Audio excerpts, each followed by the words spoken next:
Welcome to Reclaiming Me, a trauma-informed podcast helping women with complex PTSD heal the lasting impact of childhood attachment wounds from parents and caregivers, so you can finally release people-pleasing and perfectionism and learn to trust in relationships, beginning with the one you have with yourself. I'm your host, Cindy Payne, therapist, trauma specialist, and a woman who has walked this path both personally and professionally. Hello, everybody, and welcome back to another full-length episode of Reclaiming Me. And if you're new here, welcome. I am your host, Cindy Payne, and I am so glad that you've joined us. And actually, this is a follow-up episode to last week's episode where I was talking about what it is like to walk the middle path and why so many of us CPTSD survivors struggle to find the middle path and return to the middle path as often as we can. So if you haven't checked that episode out, I highly recommend you do so. It's episode 124, and then there's a midweek reframe on Wednesday to follow that up, and that's episode 125.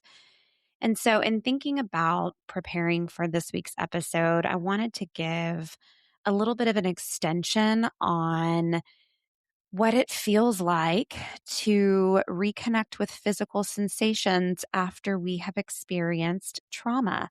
Because oftentimes when we have been living in fight, flight, or freeze, or maybe even a little bit of the fawn, our bodies can feel like the enemy. So there's a story that I have carried with me for a really long time, and I've talked about bits and pieces of it here on the pod before, but I really want to tell you kind of the fuller length version of that today, because I think that some version of it might be yours too. And it was after my oldest son was born in 2005.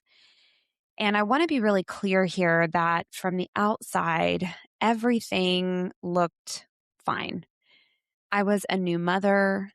I had a healthy baby that we had just gone through a rigorous in vitro fertilization process for. And on the inside, I was drowning. And I was drowning in a way that I didn't really have the words for. And I was far too ashamed to try to find those words. And as I tell the story, I had a lot of elation after my oldest was born. I felt relieved that the in vitro had worked. I was on cloud nine, a little bit of a high. I had a really uncomplicated delivery with him, and my recovery was fast, although now looking back, I can see where I was dissociated. I had just gone through a C-section, which is a surgery. It is a trauma to the body. And so I think I was still running on pure adrenaline. And so the depression for me came in really quietly at first, and it was delayed. So I didn't start experiencing this depression until about, I would say 5, maybe 6 months after he was born. And the best way I know to describe this feeling for me was that it was flat. And if it had a color, it would have been gray. And something essential inside of me had gone completely offline. And at around the 6-month mark, my oldest had been very ill for a few weeks. He was not sleeping very well. He was not eating consistently. And we had been back and forth to the pediatrician multiple times, and they could not figure it out. And finally, after some blood tests, they were able to pin it down to E. coli. And we still, to this day, do not know how he contracted it. But around the time he started getting sick was around the time my anxiety was spiking. And it was not quiet at all. It came with panic attacks that would move through my body like this electric charged current that I could not get ahead of. I experienced racing heart, racing thoughts. My chest was so tight that I couldn't find the bottom of a breath. And I had struggled prior to becoming a new mom with anxiety and depression, but not to this degree. And I think now that I look back, it felt even more severe because I had this baby that was now dependent on me.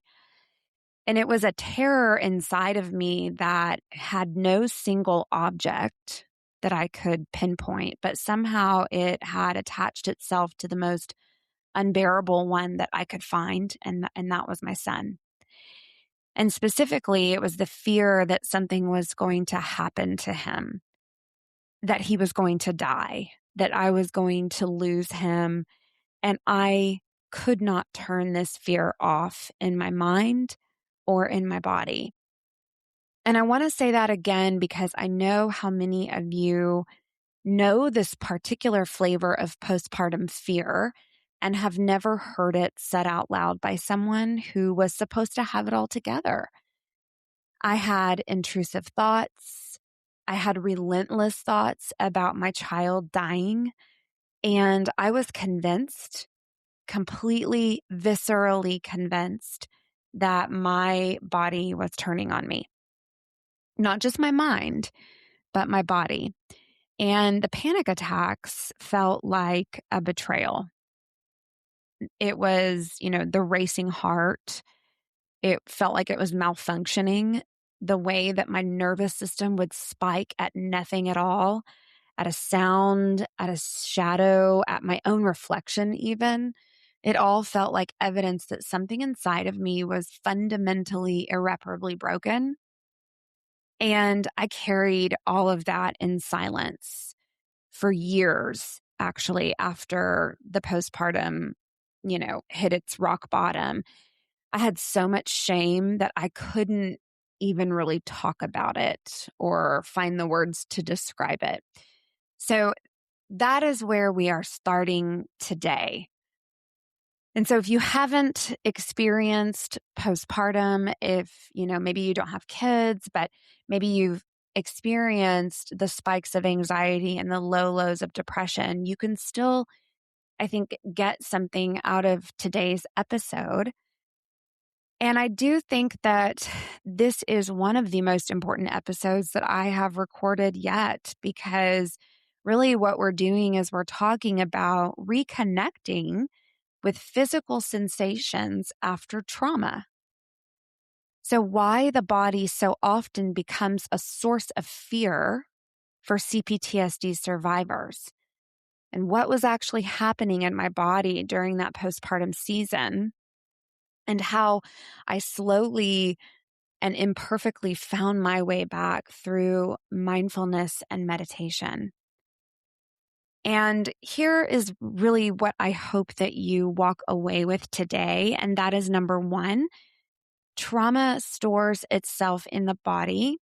And for those of us with complex trauma histories, physical sensations often become the source of fear rather than information.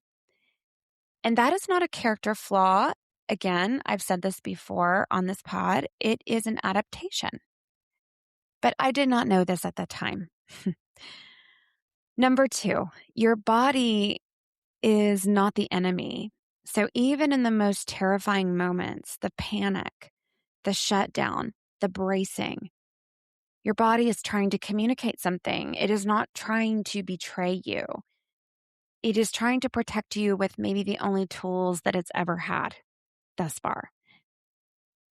And I can say with all honesty, I did not believe that at all. I really thought my body was attacking me during this scary postpartum season. And then finally, number three, I want you to walk away with hope, knowing that reconnection is possible, slowly, gently, and on your own terms. And the bridge back, at least for me, ran directly through mindfulness and meditation. So now that we've established our guideposts for today, let's go deeper. And I need to give you just a little context to this postpartum story before I go any further, because again, this postpartum experience, like many postpartum experiences, does not happen in a vacuum. And for those of us who come into new parenthood carrying complex trauma, the kind that was shaped in our families of origin, in our earliest relationships, in the homes where we first learned whether the world was safe or not, this postpartum period can be a perfect storm. And this was a storm that I can honestly say probably started brewing well before I even started the in vitro fertilization path. And I really just thought that if I read all the books and I knew what to expect while expecting, then I would somehow just completely bypass my own trauma. And the opposite happened. It was like everything that I had compartmentalized was just brewing under the surface, just waiting to be excavated. And my nervous system arrived at this new motherhood experience already primed, already shaped by years of learning to read the room, learning to stay hyper alert, to manage what was happening around me in order to feel safe. I was a helper. I was a fixer. I was a person who felt most okay when things were under control. And a newborn, as any parent will tell you, is the single greatest lesson in the total absence of control that life has to offer. And so when my depression set in and the anxiety followed and the panic attacks began arriving without warning, I did not have a framework for what was happening to me.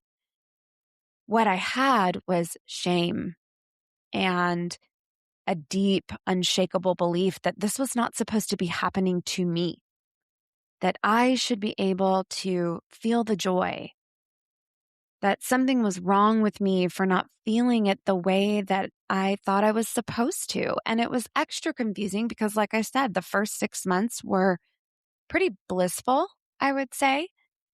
And again, it got very dark very fast. And those intrusive thoughts about my son, the fear that he was going to die, that something terrible was coming for him, those were the most isolating parts about it, because how do you tell somebody that? How do you say out loud, I love this child more than I've ever loved anything in my life, and I cannot stop imagining losing him? And the shame of that was so immense. And so I didn't say it to anybody but my husband. And even when I talked to him about it, I really gave him a very shortened, edited version. And I just lived inside of it. And the panic attacks. Oh, gosh. I want to talk about the panic attacks specifically because they are so physical, so body-based, and so terrifying in a way that I do not think gets talked about enough. So a panic attack, if you've never had one, or maybe you have had one and you don't know much about it, it's not just anxiety. A panic attack is a full body alarm system going off at maximum volume with no visible emergency to justify it. And I can still close my eyes and remember the feeling of my heart racing and my chest would seize. And I would feel this wave of absolute dread begin to move through me. And then the sensation itself would become the threat. So it was like I was fighting with my body. I was at war with myself, and I would feel the racing heart and then the panic about the racing heart. And then I would feel the tightness And then I would start to catastrophize about the tightness. And then it was just a huge spiral that I could not seem to dig my way out of. And then I would try to sleep because, of course, as a new mom, you hear people say, like, sleep when the baby sleeps, which would just piss me off even more because my body was so worked up and had so much cortisol and adrenaline pumping through it that I was so physically and mentally and emotionally exhausted, but I couldn't sleep. And in fact, it was pretty frightening. I went about 4 days without consistent sleep of more than about 20 minutes. And that was terrifying because if that's ever happened to you, you know that after about day 2, your body, your mind just kind of starts to break down and you can't think clearly. It's not uncommon for people to have hallucinations, to hear things, to just have utter confusion. I now understand why they use this as a primary way of torturing prisoners, because when you're not sleeping, you feel like you're losing your mind. And so that was extra shameful because, people would send me to the doctor and, get something prescribed for sleep, but I would fight through it, even though I so desperately wanted to sleep. But it's like I felt like I was even failing at that. Like I can't even take the medication you're giving me and fall asleep. And so there's the shame just compounded. And what I took away from that season, that very terrifying season, is the belief that I carried forward for years. And that was that my body could not be trusted, that it was unpredictable and it was dangerous and it was likely to betray me again at any moment. And that I needed to stay vigilant, stay one step ahead of it, and manage it before it could ambush me again. Does any of this sound familiar to you? And if so, just hang in there with me because it does get better. So if you've crossed the other side of this season, or maybe you're in it right now and you're wondering, am I ever going to get over to the other side? Then here is some hope. So I want to bring in some frameworks here because I think that they would have changed everything for me if I had had them during that postpartum season. And I share them now in hopes that they land for you wherever you are.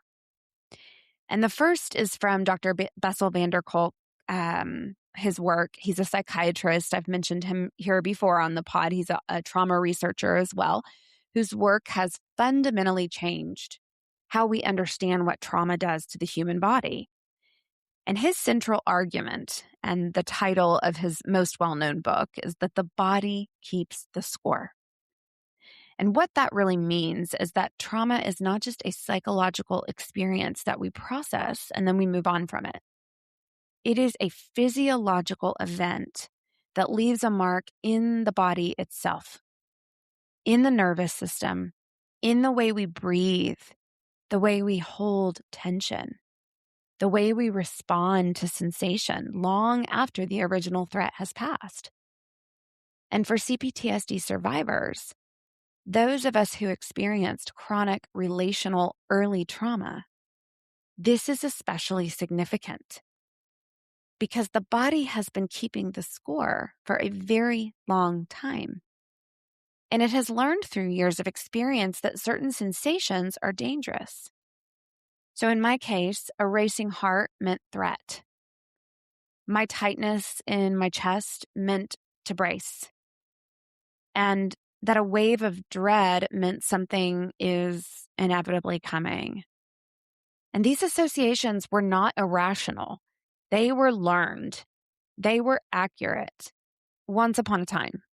And they got carried forward into a body that no longer needed them in the same way, but I just didn't know how to let them go. And the second framework comes from Dr. Peter Levine, the founder of somatic experiencing. And Levine's central insight is that trauma is an incomplete physiological response. So when we encounter threat, our nervous system mobilizes and it prepares the body to fight or flee or freeze.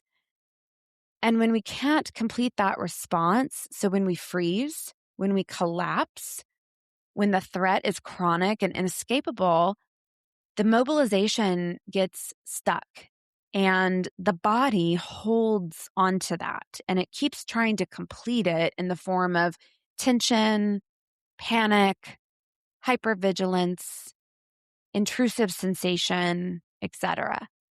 So the panic attack is actually not random at all.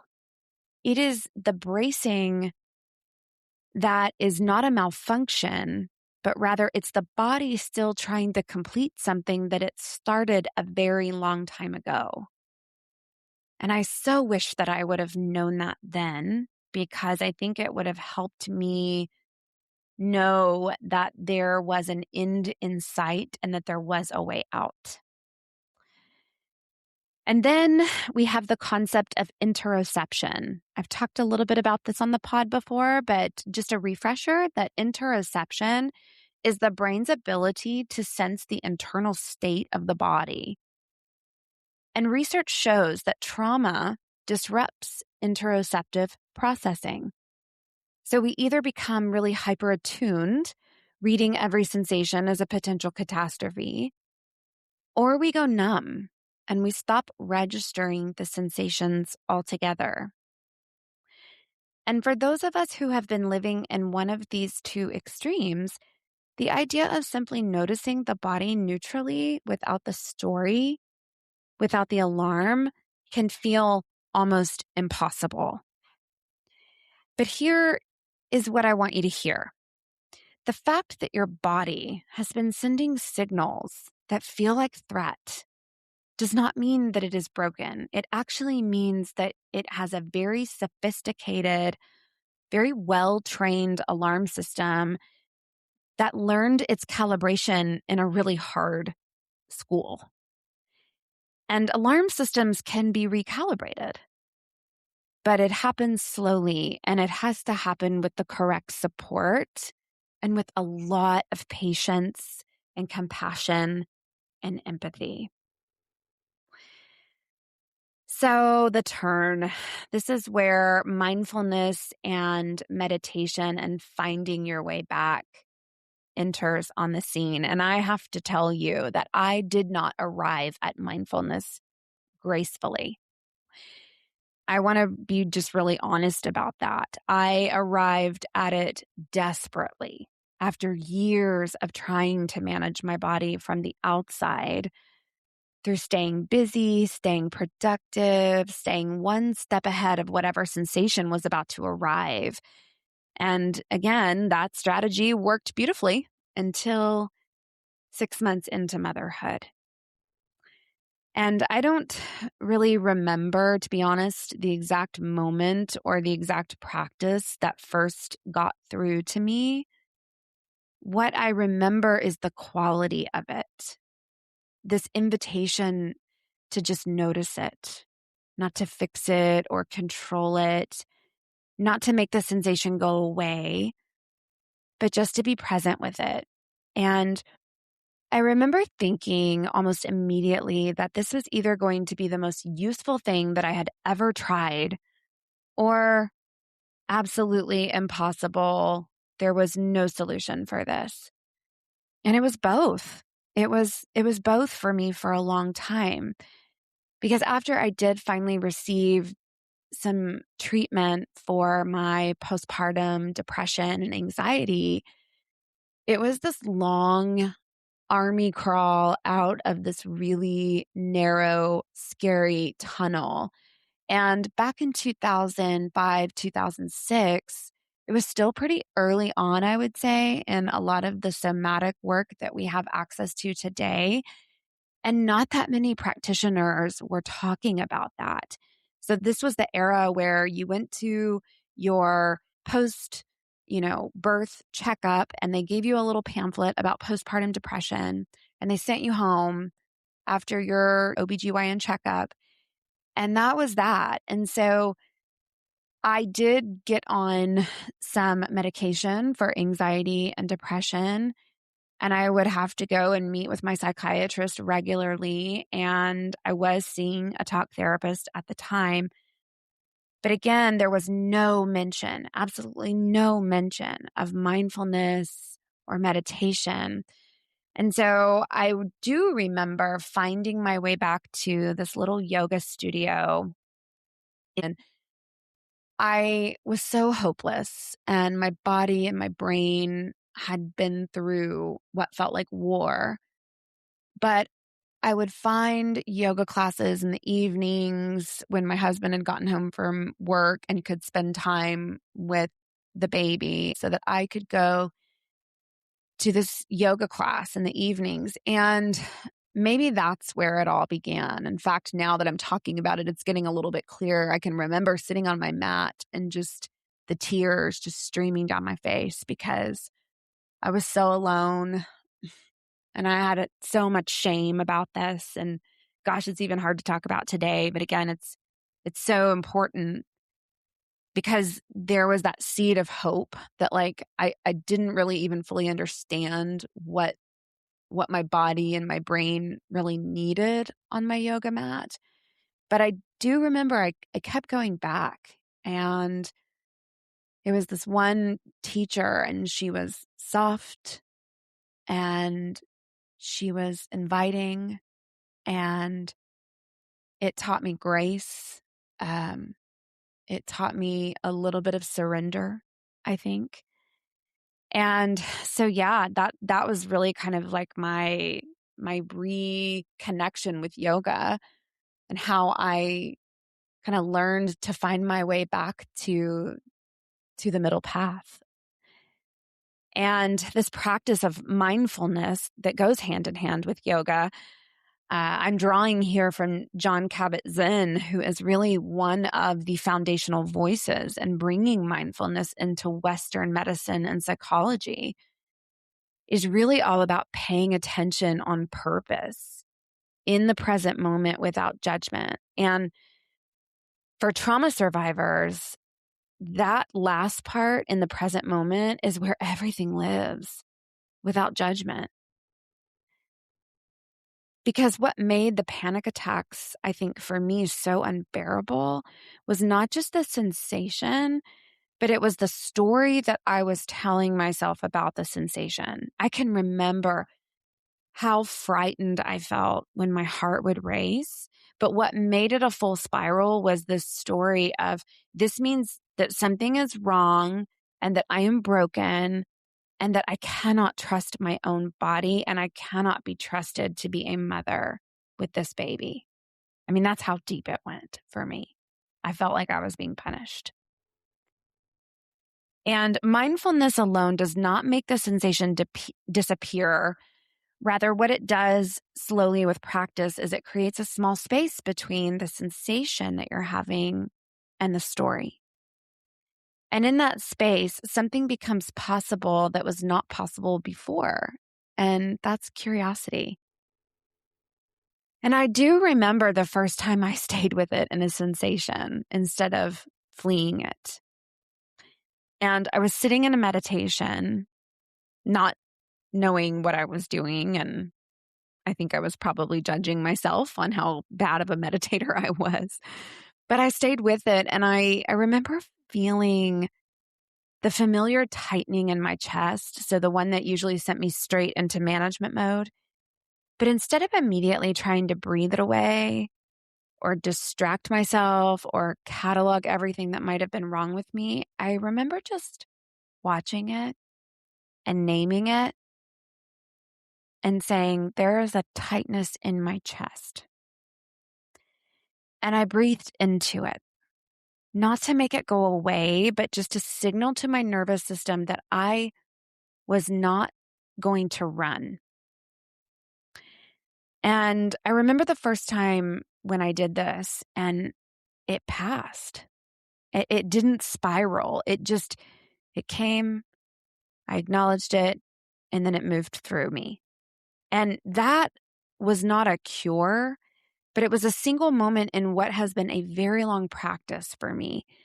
But it was the first time I experienced my body as something that I could be in relationship with rather than something that I needed to survive. And that was huge. That actually changed everything for me.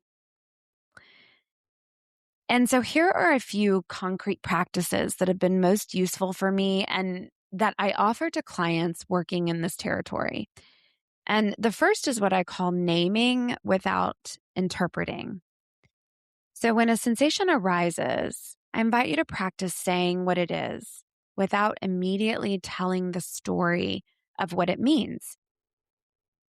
So an example of that might sound like, there is a tightness in my chest, rather than something is wrong with me. And this sounds really small, but it's not small.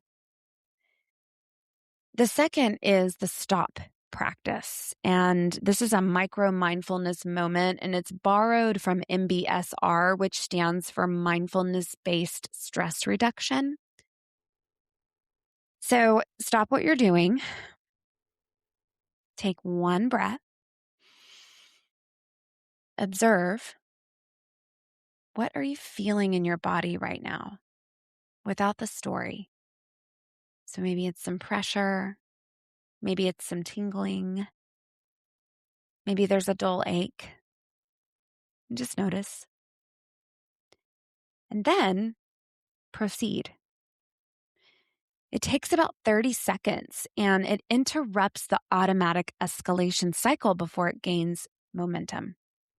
So again, stop stands for, taking a breath, observe what you're feeling, and then proceed. And the third is what's called pendulation. And this is from Peter Levine's somatic experience work. This is the practice of gently moving your attention between a neutral or pleasant area of your body. So maybe it's your hands or the feeling of your feet on the floor and the area of distress, without forcing yourself to stay in the discomfort, but also not fleeing it entirely.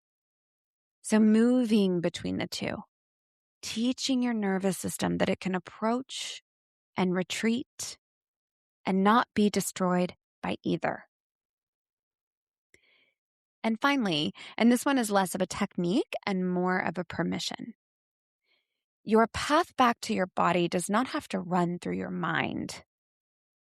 So for some of us, talking about the body or thinking about the body is not a bridge. Maybe the bridge is acupuncture, like I mentioned in last week's episode, or movement, or being in water, or a piece of music that reaches somewhere that words can't. And what matters with this is knowing what yours is and that you let yourself reach for it. Because I'm not here to put us in a box and say that you have to sit cross-legged on a meditation cushion and pay attention to your body. Sometimes we're not ready for that as an intro. And sometimes getting our body moving and being in water or listening to music, sometimes that's a gentler invitation that doesn't feel as threatening. And so I invite you to play with some of these things. So just a quick recap of the takeaways. Let's come back to where we started. And again, number one, trauma stores itself in the body. And for CPTSD survivors, these physical sensations have often become signals of danger for us because they were at one point in time. And this is history, and history is not destiny. And number two, your body was never the enemy. So the panic, maybe the postpartum terror, the bracing, the shutdown, all of it was your system doing its very best to protect you with the tools that it had. And that deserves your compassion and not your criticism. And number three, reconnection is possible. Not in one session, not in one breakthrough, but in the slow accumulation of practice, of staying, of getting curious, of learning one sensation at a time, that you can be in the room with your own body and you can survive it. And I wanted to share this postpartum story with you all today because I carried it for such a long time in silence, wrapped up in so much shame. And what I know now is that it was never evidence of brokenness. It was evidence of a nervous system doing exactly what it had been shaped to do. It just happened to be one of the most vulnerable seasons of my life. And the road back to wellness for me, it was long. I was often on medication for many, many years. And I learned a lot of different modalities to pair with that medication and that talk therapy until I could get myself to a place where I felt safe enough to wean off of it. And I know that that can be controversial for some people. I mean, some people's traumatic experiences have put them in places where they will never go off of their medication. And to that I say, good, like know thyself. And if you're one of those people who has found something that has worked for you medication wise, and you can couple that with some other strategies, by all means, please do what works for you. But this is just a little insight to my journey. And so I did want to share that there is a path perhaps for you if that's what your goal is to be able to find other ways to support that to eventually, wean yourself off safely under the care of a doctor. So if you are carrying something similar, or if anything resonated with this story today, maybe you have your own version of this story, whether it's postpartum or panic or just a body that has never quite felt safe. I want you to know that you are not alone in it and that there is a way back. So thank you so much for being here for this one. It was a big one for me to share, and I'm really grateful that I did. If you have questions about postpartum, somatic work, CPTSD, about any of what we talked about today, please send them in. And I'm going to be doing an Ask Me Anything CPTSD episode. It's coming up at the end of the summer, and I want your questions in it. So you can DM me at Cindy Payne Rooted on Instagram, or you can email me. Both links are in the show notes. And this midweek reframe coming up is going to take the hardest part of today's episode and give you one practical question and one concrete tool that you can carry with you into your week. So make sure you come back for that. And take really good care of yourselves. And I'll see you back on Wednesday for the midweek reframe. Thanks, everybody. Thank you for spending this time with me today. I hope you leave feeling a little lighter, a little more grounded, and a little closer to trusting yourself and your inner experience. If this episode resonated with you, please follow or subscribe so future conversations can meet you when they're needed. And if someone came to mind while you were listening, consider sharing this episode with them. That's one of the ways this work reaches the people who need it the most. You can find me on Instagram at Cindy Payne Rooted, and you can also visit me at cindypayne.com, where you'll find all episode links, blog posts, practice updates, and a free people-pleasing style quiz designed to help you notice your patterns with more compassion. And remember, every small step towards healing, self-trust, and presence matters. You are worthy of this journey. Thanks, everyone.